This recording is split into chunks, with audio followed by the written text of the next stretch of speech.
अच्छा, आप ये कह रहे हैं कि मियां साहब के प्लानिट ठीक होंगे, लेकिन हो सकता है शहबाज साहब के ठीक ना हो। उनके दर पर्दा अगर उनकी तारीख पैदाइश सही है जो मुझे बताई गई है, उस तारीख पैदाइश पर ही मुनसर है ना जो मैं बात कर रहा हूँ, तो उसके मुताबिक तो जो उनके मुखालिफ हैं दर पर्दा, जो उनके बदखा हैं, वो बहुत कुछ कर रहे हैं। इस तरह मैंने आपको बताया कि जो PTI के चीफ हैं उनके खिलाफ भी दर पर्दा बहुत कुछ हो रहा है। अच्छा, और ये 23 सितंबर तक होता रहेगा। पाकिस्तान की IT इंडस्ट्री जो है वो पाकिस्तान की एक्सपोर्ट में एडिशनल इजाफा कर सकती है अगले 3 सालों के अंदर, क्योंकि IT और बाकी जो 3 सेक्टर्स हैं उन 3 सेक्टरों में IT में फ़र्क है। वो ये है कि ये टर्म में आपको गेंद दे सकती है जो पाकिस्तान की नीड है इस वक्त। IT को तो पहले भी, इससे पहले वाली हुकूमतें और इससे पहले भी लोग डिफाइन करते आए कि जी यार IT से बहुत चेंज आ जाएगा।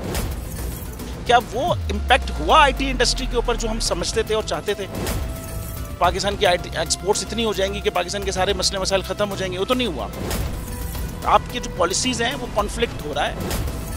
क्या हमने ऐसी पॉलिसीज़ रखी हुई है कि गूगल मजबूर हो यहाँ पे ऑफिस खोलने में? पॉलिसीज़ के तहत करना होगा। वो 2 से 3 महीने 4 महीने में खुद ब खुद ऑफिस स्टार्ट करेंगे। जो आपके मुल्क का IT का एंटरप्रेन्योर है, $100 मिलियन तो वो बाहरी अकाउंट रोक लेता है। आप उसको मोटिवेट करके उसको फिर फोकस करें, उस पर इंसेंटिव करें, वो आपको 100 आएगा तो आपका 5 टाइम्स इंक्रीज हो जाएगी फौरन।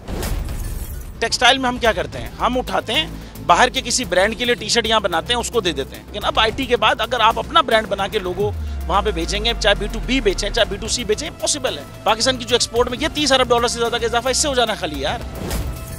गवर्नमेंट के फंडों से इदारे बनाकर और उनके थ्रू कोई रेवोल्यूशन आ जाएगा, सवाल ही नहीं है। तो आपने इंतखाब सही कर लिया है, अब आगे चीज़ सही करनी है, बस आप सही डायरेक्शन में सही चीज़ होगी इंशाल्लाह। मैं समझता हूँ $50 अरब तक की IT एक्सपोर्ट में कंट्रीब्यूट कर सकता है पाकिस्तान। सब्सक्राइब करें और बेल दबाएं ताकि कोई खबर रह न जाए।